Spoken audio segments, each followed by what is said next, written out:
అందరికీ జై భీమ్. జై భీమ్. ప్రపంచ మేధావి డాక్టర్ బిఆర్ అంబేద్కర్ గారు 135వ జయంతి సందర్భంగా మీ అందరికీ శుభాకాంక్షలు తెలియజేస్తున్నాను. చాలా ఉత్సాహంతో చేస్తున్నారు, ర్యాలీలు చేస్తున్నారు, సంబరాలు చేస్తున్నారు. భారతదేశం మొత్తం కూడా మరి అంబరాన్ని అడ్డుతున్నాయి సంబరాలు అనే విధంగా బడుగు బలహీన వర్గాల ఆశాజ్యోతి మరి డాక్టర్ బిఆర్ అంబేద్కర్ గారు భారత సమాజాన్ని నిరంతరం నడిపిస్తున్న ఒక ఏకైక వ్యక్తి ఎవరైనా ఉన్నారంటే డాక్టర్ బిఆర్ అంబేద్కర్ గారు అనే విషయాన్ని మనం మర్చిపోకూడదు. భారతదేశంలో అత్యున్నత పురస్కారమైన మరి భారతరత్న అవార్డును 1990లో డాక్టర్ బిఆర్ అంబేద్కర్ గారికి ఆయన మరణానంతరం ఇవ్వడం జరిగింది. అందరికీ జై భీమ్. జై భీమ్. ప్రపంచ మేధావి డాక్టర్ బిఆర్ అంబేద్కర్ గారు 135వ జయంతి సందర్భంగా మీ అందరికీ శుభాకాంక్షలు తెలియజేస్తున్నాను. అందరికీ నమస్కారం. ఈరోజు ప్రపంచ మేధావి డాక్టర్ బిఆర్ అంబేద్కర్ గారి యొక్క జన్మదినం సందర్భంగా మీ అందరికీ నా శుభాకాంక్షలు తెలియజేస్తున్నాను. భారతదేశ ప్రజలకు డాక్టర్ భీమ్రావ్ రామ్జీ అంబేద్కర్ 135వ జయంతి సందర్భంగా భారతదేశ వ్యాప్తంగా కూడా ప్రజలందరూ కూడా చాలా ఉత్సాహంతో చేస్తున్నారు, ర్యాలీలు చేస్తున్నారు, సంబరాలు చేస్తున్నారు. భారతదేశం మొత్తం కూడా మరి అంబరాన్ని అడ్డుతున్నాయి సంబరాలు అనే విధంగా చేస్తున్నారు. ఎందుకంటే ఆయన బడుగు బలహీన వర్గాల ఆశాజ్యోతి మరి డాక్టర్ బిఆర్ అంబేద్కర్ గారు భారత సమాజాన్ని నిరంతరం నడిపిస్తున్న ఒక ఏకైక వ్యక్తి ఎవరైనా ఉన్నారంటే డాక్టర్ బిఆర్ అంబేద్కర్ గారు అనే విషయాన్ని మనం మర్చిపోకూడదు. అలాగే ఆయన ఆశయాలను ఆచరణలో పెట్టే ఎవరైతే ఆశయాలను ఆచరణలోకి పెడతారో వారే మహానుభావుడు అవుతారని చెప్పిన అంబేద్కర్ సిద్ధాంతాన్ని మనం ఎప్పుడు కూడా మనం మర్చిపోకూడదు.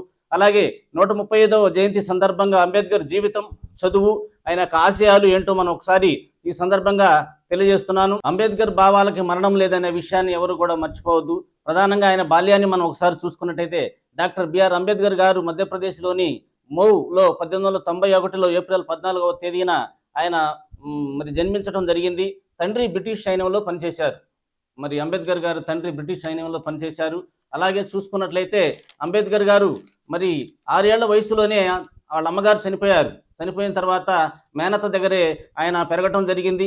అలాగే విద్యాభ్యాసం చూసుకున్నట్లయితే డాక్టర్ బిఆర్ అంబేద్కర్ గారు సతార్లోని పాఠశాల విద్యను పూర్తి చేశారు. అలాగే ప్రాథమిక విద్యాభ్యాసం కూడా బొంబాయిలో పూర్తయింది.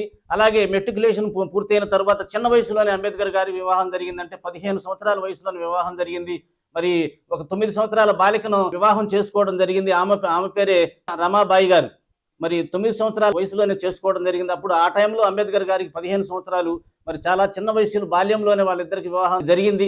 అలాగే 15 సంవత్సరాల వయసులోనే వివాహం జరగడం మూలంగా ఆయనకి మరి తర్వాత క్రమేణా ఆయన చదువు మెట్రికులేషన్ తర్వాత పూర్తి చేయడం జరిగింది.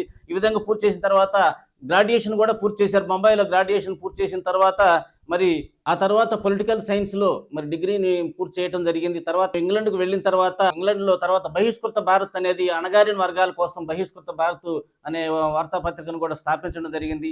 ఇది పూర్తిగా అణగారిన వర్గాల కోసం మరి అంటరానితనాన్ని నిర్మూలించాలనే ఉద్దేశంతో, ఒక అవేర్నెస్ తీసుకురావాలనే ఉద్దేశంతో ఆనాడు అంబేద్కర్ గారు బహిష్కృత భారత్ అనే వార్తాపత్రికను స్థాపించారు. అలాగే చూసుకున్నట్లయితే ప్రభుత్వ న్యాయ విశ్వవిద్యాలయంలో న్యాయ కళాశాలలో కూడా ఆయన ప్రొఫెసర్గా పనిచేయడం జరిగింది. కొంతకాలం ప్రొఫెసర్గా కూడా పనిచేశారు అంబేద్కర్ గారు. ఆ తర్వాత చూసుకున్నట్లయితే మరి లేబర్ కోసం మరి ఎవరైతే అణగారిన వర్గాలు ఉన్నారో వారందరికీ కోసం ఇండిపెండెంట్ లేబర్ పార్టీని స్థాపించడం జరిగింది అంబేద్కర్ గారు. ఈ విధంగా అంబేద్కర్ గారు ఆయన ఆశయాలు పూర్తిగా అణగారిన వర్గాల మీదనే దృష్టి పెట్టడం మూలంగా ఈరోజు మనం అందరం కూడా ఇలా ఉన్నామంటే కేవలం అంబేద్కర్ గారు పుణ్యమనే మనం తప్పదనమాట.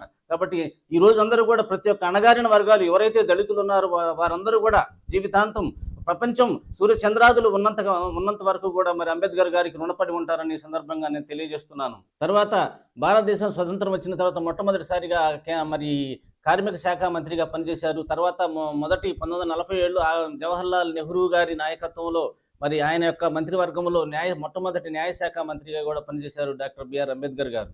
అలాగే మరి రాజ్యాంగ ముసాయిదా కమిటీకి చైర్మన్గా పనిచేశారు. ఈ రాజ్యాంగాన్ని రచించడం కోసం, కాబట్టి ఈ రాజ్యాంగాన్ని రచించడం మూలంగా డాక్టర్ బిఆర్ అంబేద్కర్ గారు మరి ప్రజల మనసుల్లో స్థిరస్థాయిగా నిలిచారు. ఈరోజు భారతదేశం మొత్తం కూడా నడుస్తుంది, యంత్రాంగం నడుస్తుంది అంటే కేవలం అంబేద్కర్ గారి యొక్క పుణ్యం అనే విషయాన్ని మనం మర్చిపోకూడదు అనమాట ఈ సందర్భంగా.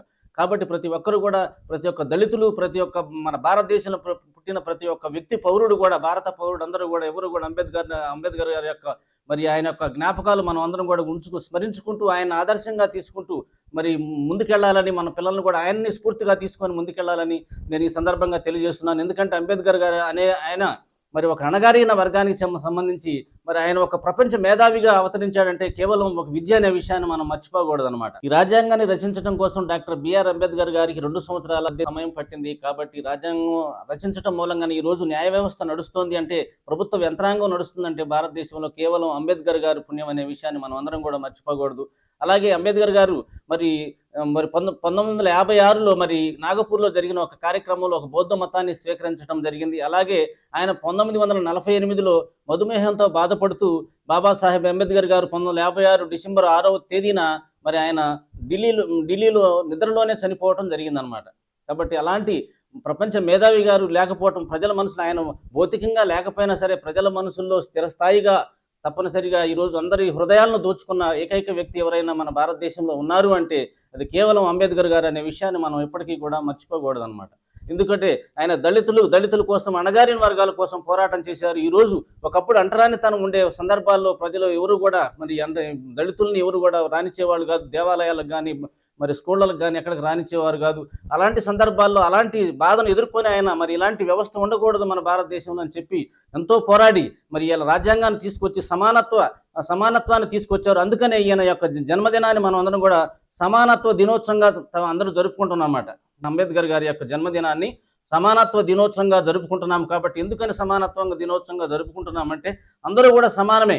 భారతదేశంలో అందరూ పౌరులందరూ కూడా మనమందరం కూడా భారతీయులు అందరం సమానం అనే ఉద్దేశంతోనే ఈరోజు అంబేద్కర్ గారి యొక్క భావాలు ఉన్నాయి. కాబట్టి అందుకనే ఆయన యొక్క జన్మదినాన్ని మనం సమానత్వ దినోత్సవంగా జరుపుకుంటున్నాం. భారతదేశంలో అత్యున్నత పురస్కారమైన మరి భారతరత్న అవార్డును 1990లో డాక్టర్ బిఆర్ అంబేద్కర్ గారికి ఆయన మరణానంతరం ఇవ్వడం జరిగింది. మరి భారతదేశ అత్యున్నత పురస్కారం అందుకోవడం కూడా ఎంతో సంతోషంగా ఉంది. రాబోయే రోజుల్లో మనం అందరం కూడా అంబేద్కర్ గారిని ఆదర్శవంతంగా తీసుకొని మనం సమాజం అభివృద్ధి చెందే విధంగా అందరం కూడా సహకరించాలి. ప్రతి ఒక్కరూ కూడా ఆలోచించి మరి యొక్క మీ పిల్లల్ని భవిష్యత్తులో రాబోయే తరాలకు అందించాలి. అలాంటి అంబేద్కర్ లాంటి కనీసం ఆయన యొక్క సమాన స్థాయికి ఎదకపోయినా కూడా అంబేద్కర్ లాంటి మహానుభావులను మనం ఈ దేశానికి అందించి రాబోయే రోజుల్లో మన దేశానికి సేవ చేసే విధంగా ఉండాలి. కాబట్టి ప్రతి ఒక్కరు కూడా అర్థం చేసుకొని ఆ మహానుభావుడు 135వ జయంతి సందర్భంగా మరొకసారి మీ అందరికీ శుభాకాంక్షలు తెలియజేస్తున్నాను. అందరూ కూడా సమాజానికి ఎంతో కొంత అంబేద్కర్ గారు మరి పుణ్యం మూలంగా మనం ఈరోజు అందరం బ్రతుకుతున్నాము, సమాజం జీవిస్తుంది అంటే కేవలం అంబేద్కర్ గారి పుణ్యమే. ఈరోజు చట్టాలు కానీ, న్యాయ వ్యవస్థ కానీ, లేకపోతే ప్రభుత్వ యంత్రాంగం కానీ నడుస్తుంది అంటే కేవలం రాజ్యాంగం మూలంగానే నడుస్తుంది. ఎందుకంటే 1947 ఆగస్టు 15 మనకు స్వతంత్రం వచ్చిన తర్వాత మన దేశాన్ని మనం ఎలా పరిపాలించుకోవాలో తెలియని పరిస్థితుల్లో మరి అంబేద్కర్ గారు మరి ఆయన రాజ్యాంగాన్ని రచించి, ఎంతో కష్టపడి రాజ్యాంగాన్ని రచించి మనకి ఈరోజు మన దేశానికి దిశానిర్దేశం చేసిన ఏకైక వ్యక్తి ఎవరైనా ఉన్నారు అంటే ఆ మహానుభావుడు ఉన్నాడు. కాబట్టి ఈరోజు మనం ఎలా బ్రతకగలుగుతున్నాం? మరి ఒకప్పుడు మనం బానిసలుగా బ్రతికే వాళ్ళం, అంటరానితనం వెంటాడేది. దళితులు ఎవరైతే ఉన్నారో, బడుగు బలహీన వర్గాల ప్రజలు ఎవరైతే ఉన్నారో వారందరికీ కూడా మరి ఎంతో బాధపడేవారు అంటరానితనంతో. కాబట్టి అలాంటిది లేకుండా సమానత్వం, అందరూ సమానంగా ఉండాలని రైట్ టు ఈక్వాలిటీ అనే పదాన్ని తీసుకొచ్చింది కూడా కేవలం అంబేద్కర్ గారు అనే విషయాన్ని మనం మర్చిపోవద్దు. కాబట్టి రాబోయే రోజుల్లో మనం అంబేద్కర్ స్థాయికి ఎదకపోయినా కనీసం మన పిల్లల్ని మరి మంచి మేధావులుగా తయారు చేసి, విద్యావంతులుగా తయారు చేసి సమాజాన్ని ఎంతో కొంత మన దేశానికి సేవ చేసే విధంగా, దేశానికి సహాయపడే విధంగా మనం కూడా తయారు చేయాలని ఈ సందర్భంగా తెలియజేస్తున్నాను. కాబట్టి డాక్టర్ బిఆర్ అంబేద్కర్ గారి యొక్క 135వ జయంతి సందర్భంగా మరొకసారి మీ అందరికీ శుభాకాంక్షలు తెలియజేస్తున్నాను. ధన్యవాదములు.